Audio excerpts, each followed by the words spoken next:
আসসালামু আলাইকুম। আজকে নিয়ে এসেছি ছোট বড় সকলের পছন্দের মজাদার একটা রেসিপি, আর সেটা হলো চকলেট পেস্ট্রি কেক, যা ছোট থেকে বড় সবাই কিন্তু কম বেশি পছন্দ করে।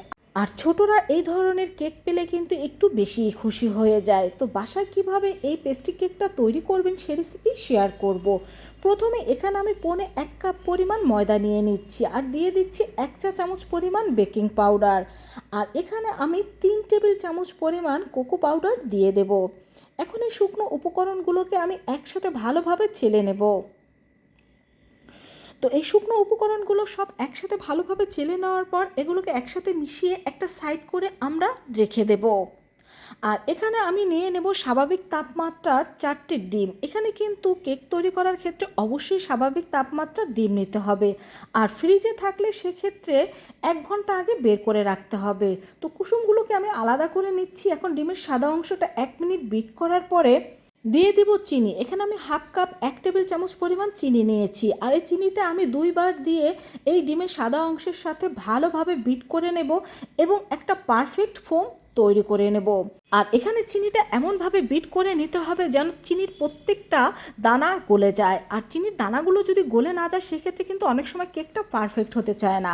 তো আমাদের পারফেক্ট একটা ফোম তৈরি হয়ে গিয়েছে। আর কীরকম হয়েছে আপনাদের দেখিয়ে দিচ্ছি। দেখুন, বাটিটা আপনি যেরকমই করেন না কেন এটা কিন্তু কোনোভাবেই নড়চড় হবে না। ঠিক এইভাবেই ফোমটা তৈরি করতে হবে। দিয়ে দিলাম এখানে আমি 1/2 টেবিল চামচ পরিমাণ কফি পাউডার। এই কফি পাউডারটা দিলে এর কালারটাও যেমন সুন্দর আসে এবং এর গন্ধটাও অনেক ভালো আসে। আর আপনারা চাইলে স্কিপ করতে পারেন। দিয়ে দিচ্ছি আমি 1 চা চামচের মতো চকলেট ইমালশন। বন্ধুরা, হুবহু যদি তোমরা দোকানের মতো ফ্লেভার বা পারফেক্টভাবে কেকটা তৈরি করতে চাও, অবশ্যই চকলেট ইমালশনটা ব্যবহার করতে হবে। শুধু কোকো পাউডার দিয়ে কখনো পারফেক্ট চকলেট কেক তৈরি করা যায় না। এই চকলেট ইমালশনটা কিন্তু চকলেট দিয়েই তৈরি করা থাকে। তো দিয়ে দিলাম এখানে আমি সেই কুসুমটাও আমি 1 থেকে 2 মিনিট ভালোভাবে বিট করে নিচ্ছি। তারপরে দিয়ে দিচ্ছি এখানে আমি 4 টেবিল চামচ পরিমাণ রেগুলার সয়াবিন তেলটা দিয়ে দেওয়ার পর আমি মাত্র 30 থেকে 40 সেকেন্ড এটাকে বিট করে নেব। তো আমাদের কেকের ব্যাটারটা কিন্তু তৈরি। এখন এই ব্যাটারটাকে আমি ভালোভাবে ঠিক করে নিচ্ছি এবং যে শুকনো উপকরণগুলো আমরা চেলে রেখেছিলাম সেগুলো অল্প অল্প করে দিয়ে একটা স্প্যালার সাহায্যে আমরা হালকা হাতে আস্তে আস্তে করে এটাকে মিশিয়ে নেব। এই শুকনো উপকরণটা কিন্তু ব্যাটারের সাথে অবশ্যই হালকা হাতে মিশিয়ে নিতে হবে, তা না হলে কিন্তু ফোমটা নষ্ট হয়ে যাবে আর কেকটাও কিন্তু পারফেক্টভাবে ফুলবে না ও স্পঞ্জি হবে না। তো কয়েকবার দিয়ে এই কেকের ব্যাটারের সাথে শুকনো উপকরণটা আমি ভালোভাবে মিশিয়ে নিয়েছি। আর এখানে নিয়ে নিয়েছি আমি 4 কোনা শেপের একটা মোল্ড। এর মধ্যে আমি তেল দিয়ে তেলটা ভালোভাবে ব্রাশ করে নিচ্ছি, আর দিয়ে দিচ্ছি এর মধ্যে একটা কাগজ। এখানে আপনারা বাটার পেপার চাইলেও ব্যবহার করতে পারেন। এখন যে ব্যাটারটা আমরা কেকের তৈরি করে রেখেছিলাম সেটা এর মধ্যে দিয়ে দিচ্ছি। তো এর মধ্যে দিয়ে দেওয়ার পর আমি সামান্য একটু ট্যাপ করে নিচ্ছি যাতে এর মধ্যে কোনো বাবলস থাকলে বের হয়ে যায়। এখন এটাকে আমি চুলায় নিয়ে যাব। চুলায় আমি একটা ননস্টিকের হাঁড়ি বসিয়ে দিয়েছি। এখন এর মধ্যে একটা স্ট্যান্ড দিয়ে এই মোলটা বসিয়ে দেব। তো মোলটা বসিয়ে দেওয়ার পর 3 থেকে 4 মিনিট চুলাটাকে আমি ফ্রি হিট করে নেব। তারপরে চুলার হিট একেবারে লো করে দেব। আর এই কেকটা তৈরি হতে আমার মাত্র 30 মিনিট সময় লেগেছিল। আর বন্ধুরা, এখানে তোমরা ননস্টিকের কড়াইয়ের পরিবর্তে যে কোনো ধরনের পাত্র ব্যবহার করতে পারবে।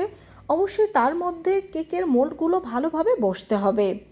তো 30 মিনিট পরে কিন্তু আমার এই কেকটা ভালোভাবে বেক হয়েছে। আর কতটা বেক হয়েছে পারফেক্টভাবে সেটা তোমাদের দেখিয়ে দিচ্ছি। দেখো, কাঠির সাথে কিন্তু কেকের ব্যাটারটা লেগে আসছে না, তার মানে আমাদের কেকটা পারফেক্টভাবে তৈরি হয়ে গিয়েছে।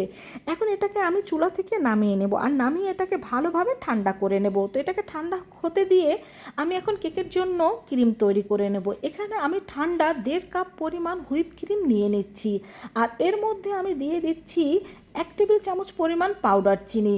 এখানে তোমরা চাইলে চিনিটা ব্যবহার করতে পারো, আবার চাইলে এটাকে স্কিপ করতে পারো, কারণ ক্রিমের মধ্যেই কিন্তু অনেকটা চিনি থাকে। তবে বাচ্চাদের ক্ষেত্রে বাচ্চারা একটু চিনিটা বেশি পছন্দ করে, তাই এখানে আমি 1 টেবিল চামচ পরিমাণ পাউডার চিনি দিয়ে দিয়েছি। আর এখানে কিন্তু ক্রিমের মধ্যে চিনি ব্যবহার করলে অবশ্যই চিনিটা পাউডার করে তারপরেই ব্যবহার করতে হবে। তো আমাদের ক্রিমটা তৈরি। দেখো, ক্রিমটা কিন্তু স্প্যালা থেকে কোনোভাবে পড়ে যাচ্ছে না, তার মানে ক্রিমটা পারফেক্টভাবে তৈরি হয়ে গিয়েছে। তো এখন এটাকেও আমি 10 মিনিটের জন্য নর্মাল ফ্রিজে রেখে দেব। তো এটাকে ঢেকে আমি নর্মাল ফ্রিজে রেখে দিচ্ছি। আর এখানে আমি কেকটাকে মোল্ড থেকে বের করে নিচ্ছি। আমাদের কেকটা কিন্তু এখন ভালোভাবেই ঠান্ডা হয়ে গিয়েছে। এখানে আমি একটা বোর্ড নিয়ে নিয়েছি, এখন এই বোর্ডের ওপর আমি কেকটাকে মোল্ড আউট করে নিচ্ছি আর তোমাদের দেখিয়ে দিচ্ছি। দেখো কেকটা কতটা পারফেক্টভাবে তৈরি হয়েছে, আর কেকটা কিন্তু অনেকটা স্পঞ্জি ছিল। তো দেখেই বুঝতে পারছো বন্ধুরা কেকটা কতটা নরম তুলতুলে হয়েছে। এখন এই কেকটাকে আমি স্লাইস করে কেটে নেব। তো কেকটাকে আমি 3টা ভাগে ভাগ করে ভালোভাবে কেটে নিচ্ছি। বন্ধুরা তোমরা যদি হুবহু এই রেসিপিটা ফলো করে কেকটা তৈরি করে নিতে পারো, দেখবে দোকানের চাইতেও তোমাদের এই কেকটা বেশি ভালো লাগবে। কারণ আমরা বাসায় কিন্তু বাচ্চাদের কথা চিন্তা করে এবং ফ্যামিলির সবার কথা চিন্তা করে এক একটা জিনিস তৈরি করে থাকি, আর এটা কিন্তু আমরা স্বাস্থ্যকরভাবে এবং খুব সতর্কতারভাবেই তৈরি করে থাকি। তো এটাকে 3টা ভাগে ভাগ করে নিয়েছি, দেখতেই পেয়েছেন। এখন এখানে বোর্ডে একটু ক্রিম লাগিয়ে এর উপরে প্রথম আমি একটা অংশ দিয়ে দিচ্ছি। তো প্রথম একটা অংশ দিয়ে দেওয়ার পরে এখন এখানে আমি দিয়ে দেব সুগার সিরাপ। এই সুগার সিরাপটা হচ্ছে চিনি মেশানো পানি। সুগার সিরাপটা দিয়ে দেওয়ার পর এখন এখানে আমি ক্রিম দিয়ে দেব। আর একটা কথা এখানে আমি বলে রাখি বন্ধুরা, আমি কিন্তু এখানে খুব কম ক্রিম ব্যবহার করেছি। এক তো আমি বাসায় এটাকে তৈরি করে খাবো, তো বড়রাও খাবে, সেক্ষেত্রে আমি এখানে ক্রিমটা কম ব্যবহার করেছি। আর দ্বিতীয়ত পেস্ট্রি কেকে তেমন ক্রিমের প্রয়োজন হয় না।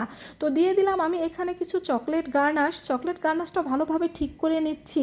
তো এখানে আমি আরেকটা পার্ট দিয়ে দেবো। আরেকটা পার্ট দিয়ে দেওয়ার পর আবার আমি এখানে সুগার সিরাপ দিয়ে দেবো। সুগার সিরাপ দিয়ে দেওয়ার পর এখানে আমি ক্রিম দিয়ে দেবো। আর ক্রিমটাকে ভালোভাবে ঠিক করে নেওয়ার পর আবার এখানে আমি চকলেট গার্নাশ দিয়ে দেবো। তো চকলেট গার্নাশটা দিয়ে দেওয়ার পর এখানে আমি কেকের আর একটা পার্ট দিয়ে দেব। তো এই তো এখন আমি আবার সুগার সিরাপটা দিয়ে দিচ্ছি। প্রত্যেকটা পার্টে কিন্তু এভাবে করে আমরা সুগার সিরাপটা দিয়ে দেব। তো এখানে আমি আবার হালকা করে ক্রিম দিয়ে দিচ্ছি। এখানে অল্প ক্রিম ব্যবহার করছি, কারণ এখন কেকটা আমরা কোট করার কাজে এই ক্রিমটা শুধু ব্যবহার করব। আর কেকটা কোট করে নেওয়ার পর এটাকে 10 থেকে 15 মিনিটের জন্য নর্মাল ফ্রিজে রেখে দিতে হবে। তো এটার চারপাশটা ভালোভাবে পরিষ্কার করে আমি 10 মিনিটের জন্য নর্মাল ফ্রিজে রেখে দিয়েছিলাম। এখন এটাকে আমি বের করে নিয়েছি। এখন আমি ভালোভাবে এখানে ক্রিমটা দিয়ে দেব। তো ভালোভাবে আমি ক্রিমটা এখানে দিয়ে দিচ্ছি। আর ক্রিমটা দিয়ে দেওয়ার পর ভালোভাবে একটা প্লেট নাইফের সাহায্যে আমরা এই ক্রিমটা ভালোভাবে ঠিক করে নেব। বন্ধুরা আমরা যদি বাসায় স্বাস্থ্যকরভাবে এবং পারফেক্টভাবে এরকম চকলেট পেস্ট্রি কেকটা তৈরি করে নিতে পারি, তাহলে দোকান থেকেই বা কেন কিনতে যাব। আর এইভাবে তৈরি করে কিন্তু বাচ্চাদের আমরা যখন তখন খাওয়াতে পারি, এতে বাচ্চারাও কিন্তু অনেক বেশি খুশি হয়ে থাকে। তো সম্পূর্ণ ক্রিমটা আমি ঠিক করে নিয়েছি। এখানে কিছু চকলেট আমি গ্রেট করে নিয়েছি। এখন এই গ্রেট করা চকলেটগুলো এর মধ্যে আমি ভালোভাবে দিয়ে দিচ্ছি। তো চারপাশের অংশগুলো আমি এখানে একটা স্ক্রাবারের মাধ্যমে এই চকলেটগুলো দিয়ে দিচ্ছি। তোমরা চাইলে এখানে কোনো শক্ত কাগজ ব্যবহার করে চারপাশটা এইভাবে করে চকলেটটা লাগিয়ে নিতে পারো। তো সম্পূর্ণ কেকে আমাদের চকলেট লাগানো হয়ে গিয়েছে। এখন চারপাশটা ভালোভাবে পরিষ্কার করে আমি এটাকে 20 থেকে 30 মিনিটের জন্য নর্মাল ফ্রিজে রেখে দেবো, ক্রিমটা ভালোভাবে সেট হওয়ার জন্য। তো 20 মিনিট পরে এটাকে আমি ফ্রিজ থেকে বের করে নিয়েছি। এখন এটাকে আমি স্লাইস করে কেটে নেব। তো বন্ধুরা এখানে আমি একটু বড় সাইজ একটু মোটা করে কেটে নিচ্ছি। তোমরা চাইলে কিন্তু এই পেস্ট্রি কেকগুলো আরও ছোট করে কেটে নিতে পারো। যেহেতু বাসার জন্য সবার জন্য তৈরি করছি, তাই আমি এখানে একটু বড় বড় করে তৈরি করছি। তো মাঝখানে আমি সামান্য একটু ফুল করে দিচ্ছি নজেল দিয়ে। আর এখানে কিছু আমি চেরি কেটে নিয়ে এর মধ্যে এভাবে করে দিয়ে দিচ্ছি। আর চেরিটা দেওয়ার পর দেখতেই পাচ্ছ কেকগুলো দেখতে কিন্তু অনেক বেশি লোভনীয় লাগছে। তো এখন আমি এগুলোকে সার্ভ করে নিচ্ছি। তো বন্ধুরা খুব সহজভাবে এভাবে এই পেস্ট্রি কেকগুলো তৈরি করে তোমরা ঘরোয়া কোনো পার্টিতে বা বাচ্চাদের জন্মদিনের পার্টিতে কিন্তু রাখতে পারো। আর এই কেকটা এতটাই মজাদার ছিল যে সবাই প্রশংসা করছিল যে কেকটা খুবই ভালো হয়েছে। তো একটা কেক আমি তোমাদের কেটে দেখিয়ে দিচ্ছি। দেখো কতটা সফট ও নরম তুলতুলে হয়েছে আমাদের এই পেস্ট্রি কেক। তো তোমরা যদি এই রেসিপি ফলো করে তৈরি করো, দেখবে তোমাদের কেকও পারফেক্ট হবে। তো সবাই ভালো থেকো। আল্লাহ হাফেজ।